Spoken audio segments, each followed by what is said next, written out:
स्वागत है आपका हमारे चैनल पर। मैं हूं आपके साथ शिप्रा सैनी। बड़ी खबर, असम में हिमंता बिस्व शर्मा सरकार के बड़े फैसले पर मोहर लग गई है। असम विधानसभा में असम मवेशी संरक्षण विधेयक 2021 पारित हो गया है। तो अब गायों की तस्करी और इंटरनेशनल एक्सपोर्ट पर पूरी तरीके से असम में प्रतिबंध लगेगा।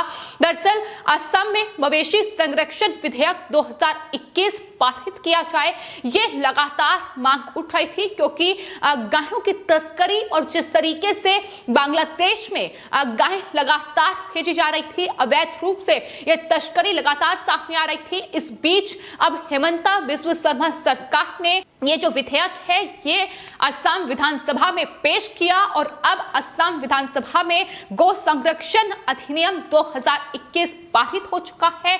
तो ये अपने आप में असम के मुख्यमंत्री और सरकार के लिए एक बड़ी सफलता के तौर पर ही सामने आया है, क्योंकि जब असम की विधानसभा में ये विधेयक पेश किया गया तो उस वक्त विपक्ष का काफी हंगामा जो है वो देखने को मिल रहा, जो लगातार विरोध कर रहे थे और उनका ये कहना है कि ये जो विधेयक है ये मुस्लिम विरोधी विधेयक है। और विपक्षी दलों ने ये कहा कि सरकार द्वारा विधेयक को एक परवर समिति को भेजा जाए, लेकिन इससे साफ तौर पर सरकार ने इनकार कर दिया, जिसके बाद विरोध इतना ज्यादा किया कि सदन से विपक्ष ने वॉकआउट कर दिया। लेकिन विधानसभा अध्यक्ष विश्वजीत देवरी द्वारा असम मवेशी संरक्षण विधेयक 2021 को पारित करने की घोषणा असम विधानसभा में की गई।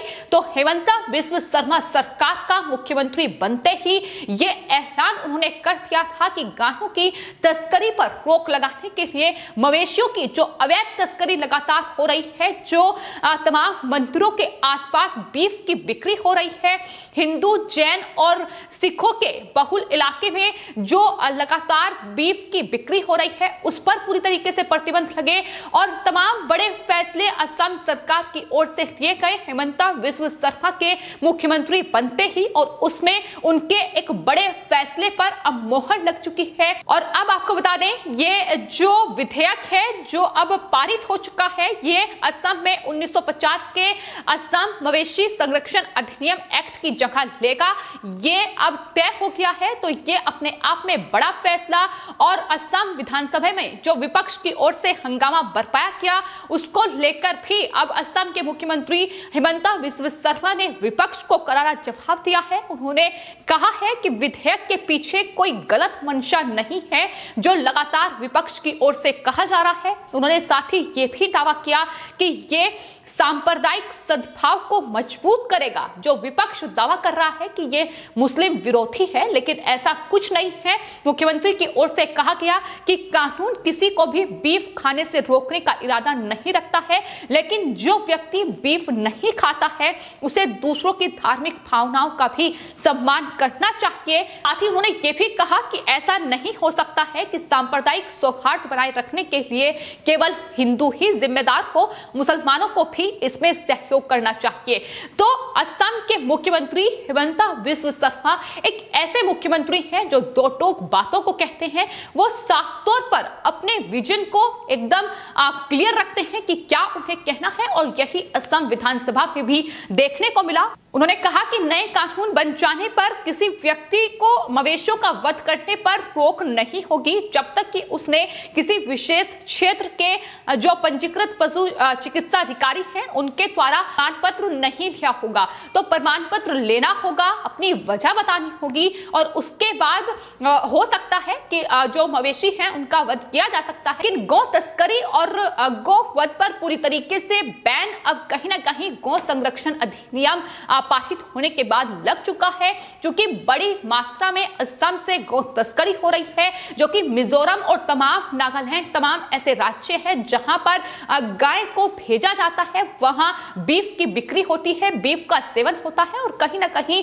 यही वजह है कि यह बड़ा फैसला असम के मुख्यमंत्री हिमंता बिस्व शर्मा की ओर से लिया गया है। दरअसल बीजेपी के अपने मैनिफेस्टो में भी ये साफ तौर पर उन्होंने हर बार जिक्र किया है कि गौ तस्करी तस्करी पर पूरी तरीके से प्रतिबंध लगे और गायों की रक्षा उनके लिए प्रमुख एजेंडा है और इसको लेकर ही राज्य सरकार बीजेपी की हो या केंद्र सरकार हो आगे बढ़ रही है और तमाम जो बीजेपी शासित राज्य हैं तमाम राज्यों में ये कहीं ना कहीं पूरी तरीके से कोशिश की जा रही है कि गौ तस्करी पर पूरी तरीके से प्रतिबंध लगे और इस तरीके से बीफ की बिक्री ना हो, क्योंकि गाय कहीं ना कहीं हिंदू धर्म में मां का जो दर्जा है वो उसे दिया जाता है, एक भगवान के तौर पर उनकी पूजा होती है। तो ऐसे में गाय की तस्करी नहीं होनी चाहिए, ये लगातार बीजेपी की ओर से कहा गया है। उनके मैनिफेस्टो में भी इस बात का जिक्र हुआ है। तो असम के मुख्यमंत्री बनते ही हेमंता बिस्वा शर्मा ने इस पर कार्य शुरू किया और ये बड़ी सफलता उन्हें मिली है। अब गौ संरक्षण अधिनियम जो कि असम विधानसभा से पारित हो चुका है। हालांकि आपको बता दें गौ तस्करी पर पूरी तरीके से प्रतिबंध होगा, लेकिन मवेशियों के परिवहन पर कुछ छूट जो है वो इस कानून में जरूर दी गई है और इसके तहत किसी जिले के अंदर मवेशियों को अगर खेती या पशुपालन के उद्देश्य से एक जगह से दूसरी जगह ले जाया जा सकता है, इसकी अनुमति होगी। ये साफ तौर पर कहा गया है कि अगर जिले के अंदर मवेशियों की बिक्री और खरीद के उद्देश्य से रजिस्टर किए गए जानवरों को बाजार से मवेशियों के परिवहन के लिए किसी अनुमति की आवश्यकता नहीं होगी। ये भी इस विधेयक में साफ तौर पर कहा गया है, यानी ये साफ तौर पर ख्याल रखा गया है कि किसी को परेशानी ना हो। लेकिन ये भी दो टूक असम के मुख्यमंत्री की ओर से कहा गया है। लेकिन ये ध्यान रखा जाए कि जो हिंदू बहुल इलाके हैं उसमें बीफ की बिक्री ना हो। आपको बता दें इससे पहले ये भी बड़ा जो ऐलान है वो असम के मुख्यमंत्री कर चुके हैं कि जो मंदिर के आसपास के इलाके हैं, जो हिंदू बहुल इलाके हैं, उनके आसपास के 5 किलोमीटर के दायरे में मीट की बिक्री, बीफ की बिक्री नहीं हो सकती है। इस पर कड़ा प्रतिबंध लगाया गया है।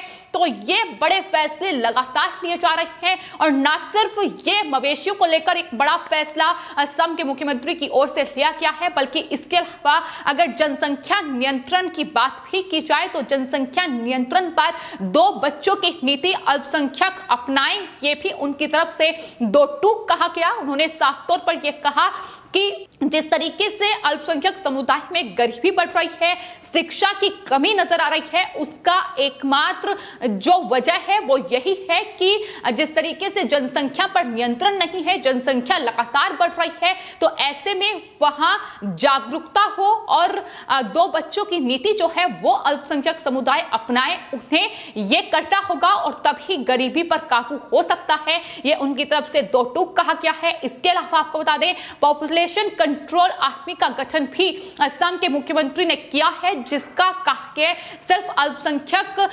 जो इलाके होंगे, जो मुस्लिम इलाके होंगे, उसमें जाकर वहां लोगों को जागरूक करना होगा, महिलाओं को जागरूक करना उनका काम होगा। बर्थ कंट्रोल किस तरीके से किया जा सके ये जो काम होगा ये पॉपुलेशन आर्मी करेगी। तो ये तमाम बड़े फैसले हैं जो एक के बाद एक असम के मुख्यमंत्री हेमंता बिस्वा शर्मा मुख्यमंत्री की कुर्सी पर बैठने के बाद ले रहे हैं और जिस तरीके से बड़े फैसले उनकी तरफ से लिए जा रहे हैं और उन पर मुहर भी लग रही है।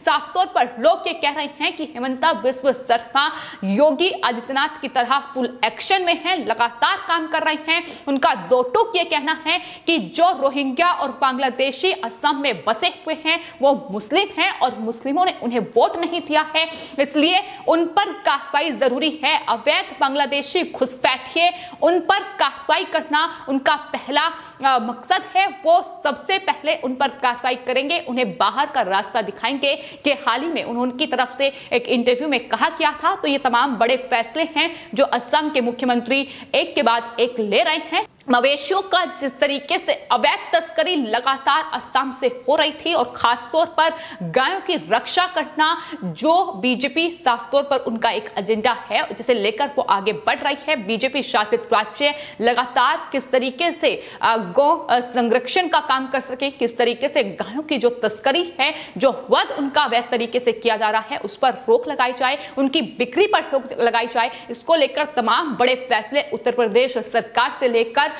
अब असम तक की सरकार ले रही है। तो कर्नाटक भी बीजेपी शासित राज्य जो आने वाले वक्त में इस गौ संरक्षण जो अधिनियम है इसे अपनी विधानसभा से पारित कराया जाए इस कोशिश में है। तो आने वाले वक्त में और जो बाकी राज्य हैं वो भी गौ संरक्षण पर बड़े फैसले उसमें लिए जा सकते हैं। लेकिन फिलहाल असम की विधानसभा में विपक्ष का ये हंगामा, जिसमें Congress party, all India United democratic front और इसके अलावा वामपंथी दल माकपा की ओर से भी इसका कड़ा विरोध किया गया, जो इसे मुस्लिम विरोधी बता रहे हैं। लेकिन असम के मुख्यमंत्री का तो टूक ये कहना है कि सांप्रदायिक सौहार्द बनाए रखने के लिए सिर्फ हिंदू ही जिम्मेदार क्यों हो, मुसलमानों को भी इसकी जिम्मेदारी उठानी चाहिए, उन्हें भी सहयोग करना चाहिए। फिलहाल आपकी इस पूरे मामले पर क्या राय है हमें कमेंट बॉक्स में जरूर लिखें और चैनल को सब्सक्राइब करें। धन्यवाद।